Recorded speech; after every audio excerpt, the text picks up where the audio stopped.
Assalamualaikum warahmatullahi wabarakatuh.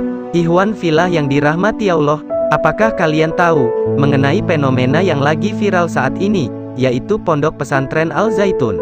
Untuk lebih jelasnya, mari kita simak mengenai fenomena yang lagi viral dan kita kaitkan dengan sejarah Islam yang pernah terjadi. Mengenai fenomena Pondok Pesantren Al-Zaitun saat ini, mengingatkan kepada kisah Samiri pada zaman Nabi Musa alaihi salam, yang mana dia seseorang yang diamanahi oleh Nabi Musa ketika dia pergi sementara.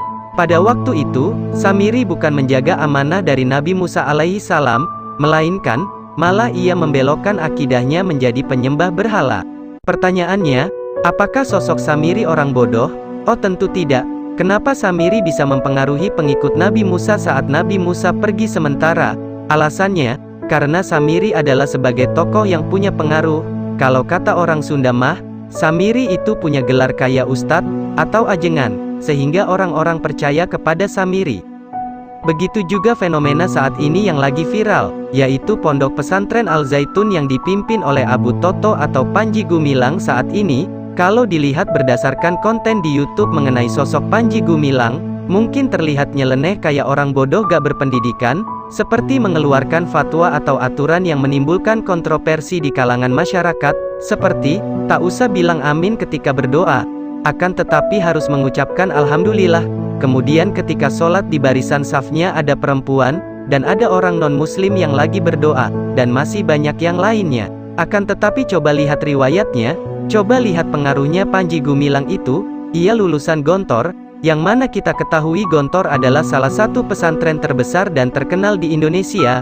Itu terbukti ketika diwawancarai, semisal di podcast dengan alumni Al-Zaitun yang katanya, dulu tidak ngaco seperti saat ini yang lagi viral.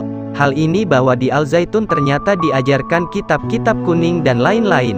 Menurut santri mereka yang jalur lurus katanya. Intinya, kenapa Al-Zaitun ini dipandang oleh orang-orang banyak pada saat ini sesat? Akan tetapi kok pesantren nomor 1 terbesar se-Asia Tenggara? Bahkan santrinya ribuan.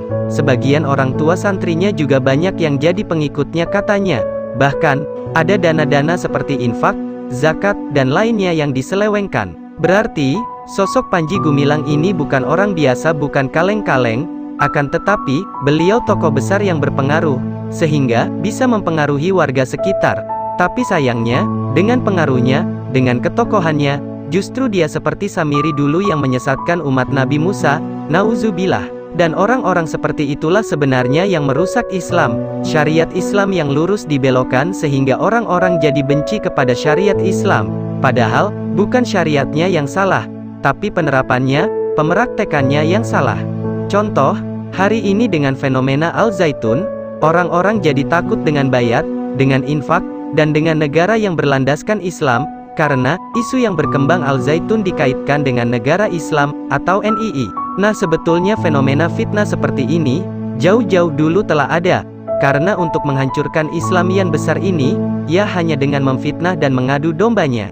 Ikhwan fillah, dulu zaman sahabat, ada yang namanya Ibnu Muljam yang membunuh Sayyidina Ali. Siapa Ibnu Muljam itu?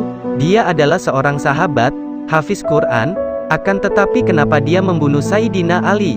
Alasannya, karena ia terkena fitnah adu domba, bahwa Ali lebih mementingkan jabatannya daripada mengurusi kasus pembunuhan sahabat Utsman, sehingga Ali dianggap telah sesat dan tidak layak lagi menjadi khalifah Islam. Lalu Ibnu Muljam membunuh Sayyidina Ali, dengan dalih jihad, bahkan ada ribuan orang yang ingkar, dan mengikuti faham Ibnu Muljam, akibat dari dahsyatnya fitnah keji terhadap Islam. Dan ini tentunya sudah sunatullah, yang mana di dalam Al-Quran pun dicantumkan, bahwa mereka musuh-musuh Islam hendak memadamkan cahaya Allah agama Islam ini, dengan mulutnya, ucapan-ucapan mereka.